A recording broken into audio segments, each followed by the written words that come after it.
আজকে মাননীয় মুখ্যমন্ত্রী মমতা বন্দ্যোপাধ্যায় মহিলাদের জন্য লক্ষ্মীর ভান্ডার 500 টাকা বৃদ্ধি করেছেন। এসসি এসটি মহিলাদের জন্য 1700 টাকা এবং সাধারণ মহিলাদের জন্য 1500 টাকা করে উনি লক্ষ্মী ভান্ডার দিবেন। এটার আনন্দে মানুষ আজকে খুব আনন্দিত, খুশিতে আমরা আজকে সবাই একত্রিত হয়েছি।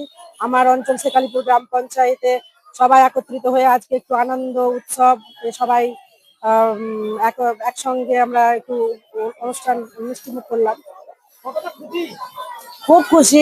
মহিলা সবাইকে আমি জিজ্ঞাসা করলাম, আমার অঞ্চলের প্রত্যেকটা মহিলা বলছে আমরা ভীষণ খুশি, আমাদের খুশির কোনো ঠিকানা নেই। মমতা বন্দ্যোপাধ্যায় আমাদের হাতকে শক্ত করেছে, আমরাও বিগত দিনে মমতা বন্দ্যোপাধ্যায়ের হাতকে শক্ত করব, এটাই ওনারা সবাই বলছেন।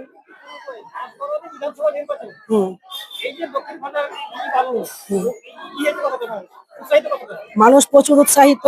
আমাদের মন্ত্রী আখরুজ্জামান মহাশয়ের কাছে আমরা কৃতজ্ঞ থাকবো, মাননীয় মুখ্যমন্ত্রী মমতা বন্দ্যোপাধ্যায়ের কাছে কৃতজ্ঞ থাকবো যে উনি মহিলাদের জন্য এত কিছু ভেবেছেন এবং মহিলাদের জন্য এত কিছু করেছেন।